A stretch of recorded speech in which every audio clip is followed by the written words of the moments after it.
Hey guys, how's it going? It's your boy MKS here, back here with the fourth and final part of my ideas to encourage black and stroke or dyslexic people both to respectively or individually and as a group between each other make and stroke or create scary or creepy sort of things.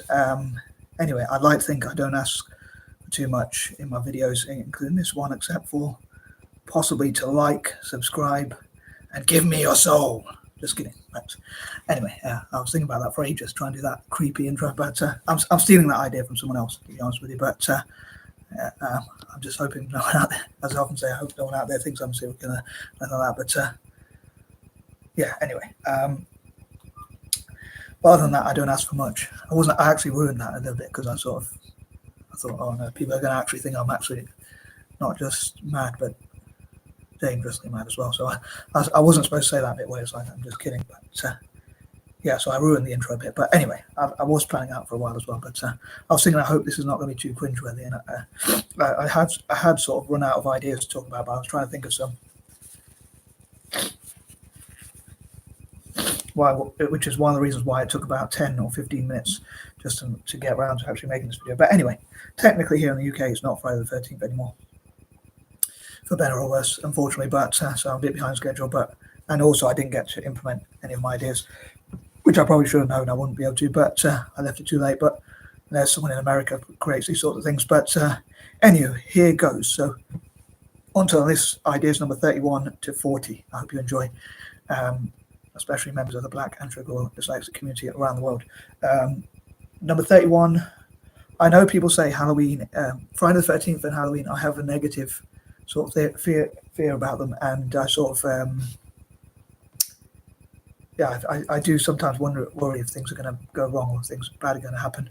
But I think that anyway because I'm normally quite anxious. But I think on Friday the 13th or excuse me, on Halloween, I sort of think of them as negative, but I try and make the most out of them by coming up with creative ideas and stuff like that. But a lot of Christians and probably people from other, well, especially Christians and Muslims, I suppose, would say that Halloween and Friday the 13th. Well, I think Christians probably would fear Friday the 13th, and Muslims would also say both Christians and Muslims would say bad things about Halloween, like it being pagan and whatnot. And I suppose people say it's like about the dead and spirits and things like that.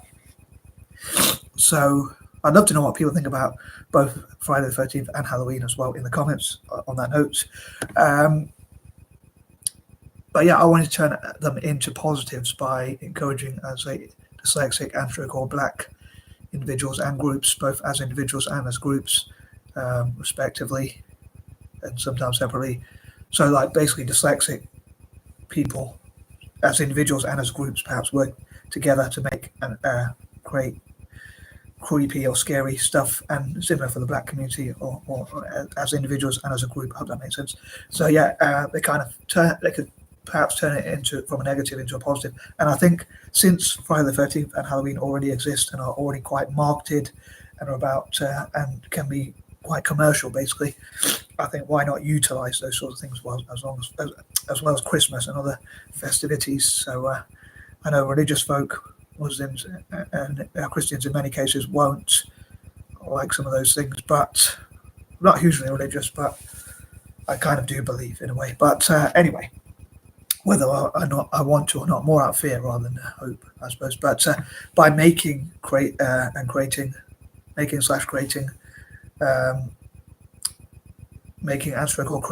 scary things and selling them, like costumes, masks, videos, books, stories, and all sorts of things like that. I suppose it's hopefully turning a negative thing into a positive, perhaps, or as they're already commercialized, I think black and stroke or dyslexic individuals should capitalize on such. I hope that makes sense. Again, I'd love to know what you think about each of these ideas.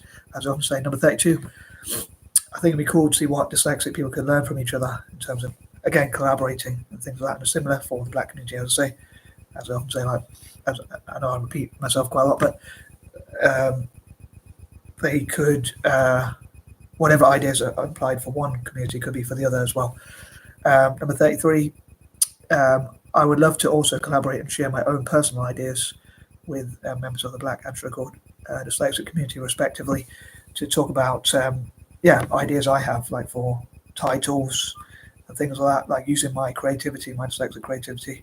But I'd also love to, as they help the Black community as well, as it's Black History Month here in the UK, and from one minority to another. I hope to talk about why I wish to support the Black community as a mixed race Anglo-Indian chap, Anglo-Indian mixed race chap, whichever order you want to put it in. Number 34, I'd love to see what could be made or created from Black and stroke or dyslexic people respectively, what they could make as individuals, what they could make or create, and also as a group, what they could, if they network together, like what they could achieve, what they could design, make, create, whatever. So I suppose designers, Black and stroke or dyslexic designers, designing things as they and selling them at markets, bringing them to market basically for Halloween and Friday the 13th and things like that. In this case, obviously creepy and scary stuff. Number 35, once again, my goal is to sort of benefit members of the Black and stroke or dyslexic community as well as have a bit of fun as well. Also, seeing what they can make and sell, I suppose, most importantly, and like how they could benefit either by believing in themselves more, having more, like say for instance, dyslexic people knowing what they can do creatively, utilizing their creativity, maybe being encouraged to be creative and use their imagination, which you're not allowed to do in school apparently, but when you're older you can use your imagination, which is pretty cool, I guess. But yeah, so they could see what they can create, and again similar for the Black community, if not the same. Number 36, I'd say hopefully in the future, as soon as possible, both members of the dyslexic and stroke or Black community will create many YouTube reactions. I hope they'll be able to implement a lot of these ideas. I hope they make sense, and I hope some people out there understand them, and or as many people as possible. And hopefully they'll be able to make like reaction channels to scary videos, sometimes as individuals and sometimes as groups. Again, masks, Halloween costumes, displays, scary displays, videos, books, stories, and all sorts of things, pictures, and all sorts. Hopefully they'll be able to create all those sorts of things as much as possible. I think that was number 37. Number 38, maybe sometimes even the Black and stroke or dyslexic community can work together, because collaborating together, some of these could be done, like dyslexic people specifically working on them, some Black people specifically working on them, and some could be done individually, some could be done as groups as well. So individual dyslexics or groups of dyslexics, individual Black people and individual and groups of Black people, and sometimes they could collaborate, as October is both Dyslexia Awareness Month here in the UK, and it's also Black History Month in the UK, and also Dyslexia Awareness Month all around the world. So perhaps combining those two sorts of things, two groups that often suffer a lot of challenges, or have a lot of challenges at least. I want to focus more on the positives, but I suppose both groups can suffer from I suppose discrimination, lack of opportunities in careers, and other such issues, low self-esteem because of those things and things like that. So I think that it would be good for them to be encouraged to show what they can do as creatives. And I think Black and dyslexic people have a lot in common, because both are treated badly because, in many cases, because they're different, and both can suffer with lack of opportunities and lack of understanding in the jobs market, and not being given opportunities and things like that. So I think both have the same disadvantage, and maybe also trying to flip it on its head, also the same advantages as well. Number 39, again, I'd love to see what people can create, and I hope in the future people will share that information with me, that share those links and things like that on videos like this, to say what you've created, members of the Black and stroke or dyslexic community, or people you know who are Black and stroke or dyslexic. I hope you'll share this video with them. I don't really want your soul, I just want you to share these videos and subscribe to them and like them and whatever. well, you can't subscribe to every video I know, but subscribe if you're new, I meant to say.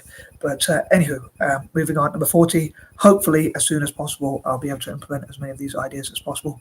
And I am out. Peace and love.